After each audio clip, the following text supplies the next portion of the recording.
Hello, my name is David Schuler. I am taking drugs and alcohol social psychology, and I want to highlight the video that was assigned to me to reflect on. And I want to say this video was very disturbing since it was about an entrepreneur man by the name of Jan Kapoor, who was a chemistry PhD major back in the 70s, and he was selling these drugs to people that were um, that needed him for like painkillers and everything. But little does he know that this drug that he was prescribing is the same drug that, you know, doctors prescribe for cancer patients. These people do not have cancer, and personally, I think that the man is desperate for money. In this world, everything is full of greed.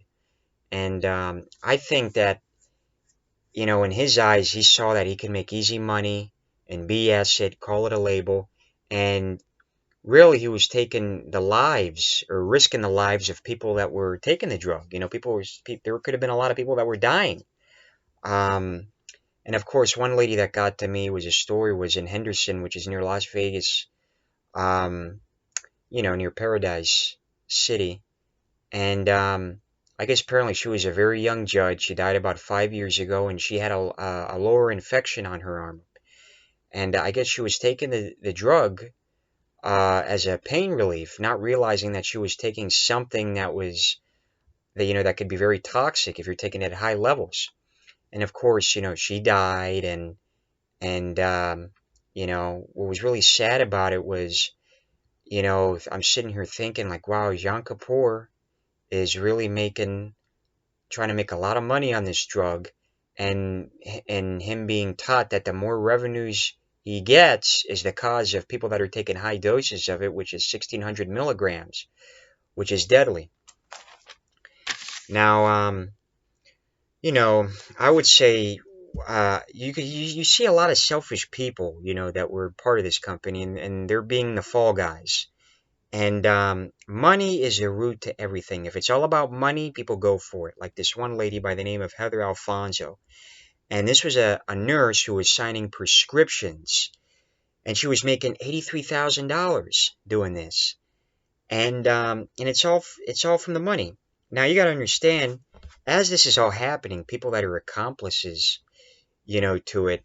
Jan Kapoor is over the years from 2012 to 2015, he's making $80 million to $550 million, by selling these drugs.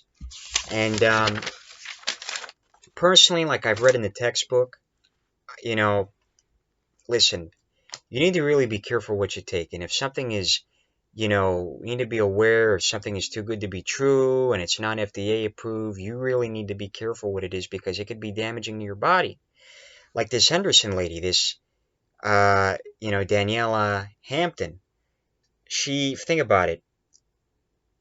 People like her that could be really addicted to the drug because it is a self-satisfying drug that could increase the levels of dopamine for you to feel better.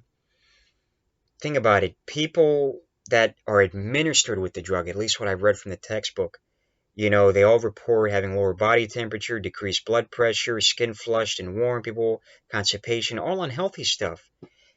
And the problem is your body, when you get addicted to these drugs and it makes you feel good, people, if you think about it, people that are addicted to it for a long time, and they finally realize that it's bad for them, imagine that. They isolate themselves from it, and their body is so used to, being into the drug that they report withdrawal symptoms.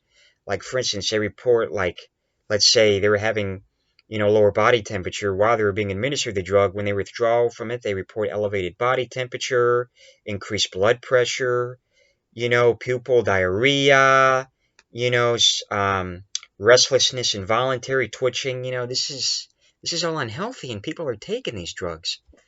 And like I said, personally, I think that this Jan Kapoor is definitely deserving what he gets, being put in prison for 5.5 years doing what he's doing. It's a shame. My final realization of this video is this. Be very caring to people because it bites you right in the ass. If you don't care about people, prison sentence, even if you're an accomplice. If you believe something is wrong, don't even do it. Have good morals.